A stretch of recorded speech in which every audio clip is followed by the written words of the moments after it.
नमस्कार दोस्तों, स्वागत है आपका जीआरबी में। मैं राजेंद्र कुमार आपका स्वागत करता हूं।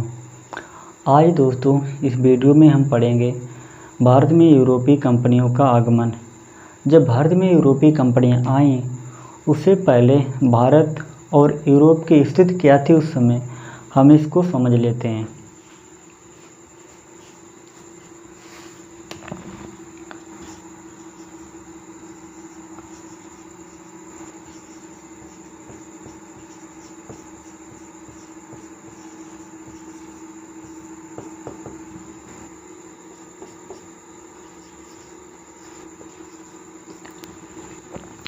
ये रहा दोस्तों हमारा यूरोप और ये रहा हमारा भारत।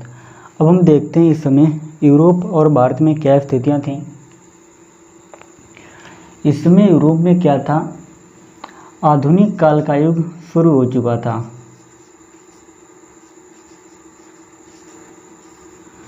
यूरोप में इस समय आधुनिक काल का युग शुरू हो चुका था और भारत में इस समय मध्यकालीन की स्थिति थी।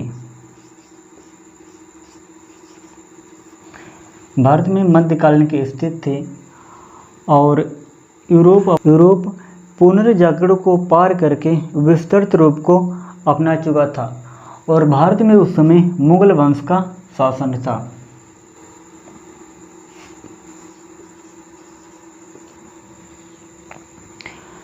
और क्या था यूरोप में, यहाँ पर भौगोलिक स्थलों की खोज होनी शुरू हो गई थी।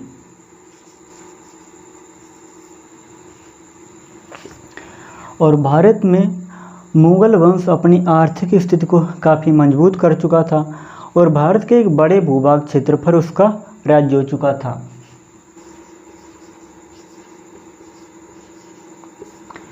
तो दोस्तों ये कुछ घटनाएं थीं यूरोप और भारत के बीच में यूरोप की कंपनियों के आगमन से पहले।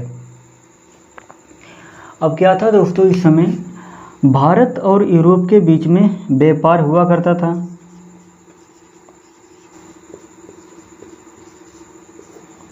इससे पहले भी भारत और यूरोप के बीच में व्यापार हुआ है। भारत और यूरोप के बीच में सिंधु घाटी सभ्यता से लेकर के प्राचीन काल तक व्यापार हुआ है।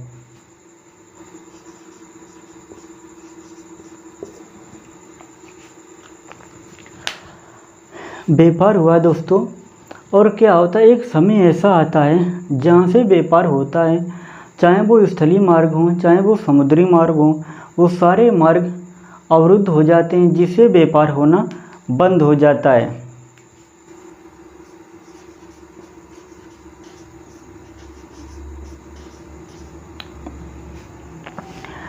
इसके बाद में दोस्तों एक घटना घटित होती है।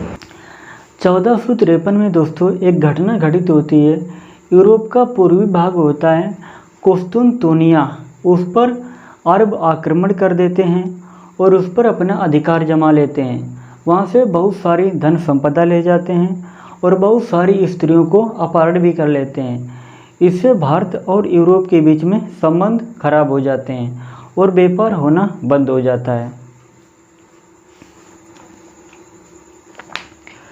फिर क्या होता दोस्तों, फिर से ये दोबारा फिर क्या है दोस्तों कि भारत और यूरोप के बीच में व्यापारिक संबंधों को सुधारने के लिए फिर से भौगोलिक स्थलों की खोज शुरू की जाती है।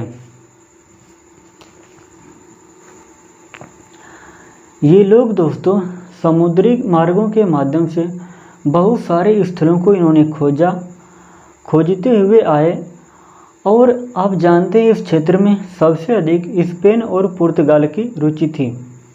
परिणाम यह निकला कि 1492 में कोलंबस भारत की खोज के लिए निकलते हैं और वह दक्षिण अमेरिका में पहुंच जाते हैं। इसको हम दोस्तों एक मैप के माध्यम से देख लेंगे और आप जानते हैं कि दुनिया गोल है, किस प्रकार ये भारत में आते हैं कोलंबस और पहुंच जाते हैं दक्षिण अमेरिका में। हम इसको देखते हैं ज़रा।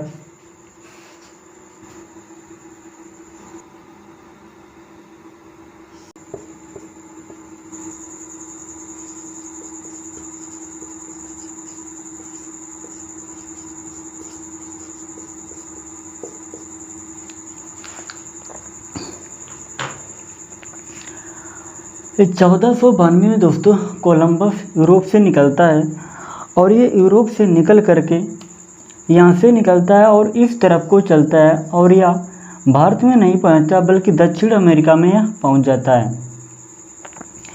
फिर 1498 में वास्को डिगामा निकलते हैं।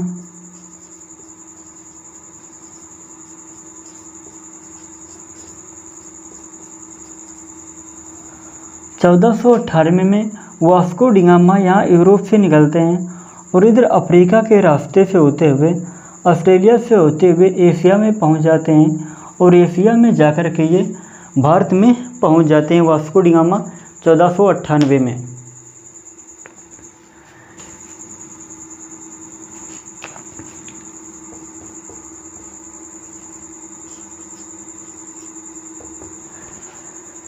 दोस्तों इस 1453 की घटना को आप याद रखें।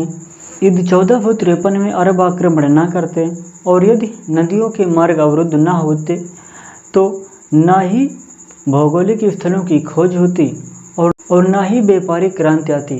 तो इस प्रकार दोस्तों जो भी यूरोप से देश भारत में आए उनको हम भारत में यूरोपीय कंपनियों के आगमन के नाम से जानते हैं। तो दोस्तों इस वीडियो में आज हम यही बात करते हैं। यदि वीडियो आपको अच्छा लगा हो तो लाइक करें, अपने दोस्तों में शेयर करें और चैनल पर पहली बार आए हैं तो सब्सक्राइब करें। तो मिलते हैं आपको दोस्तों नेक्स्ट वीडियो में। नमस्कार।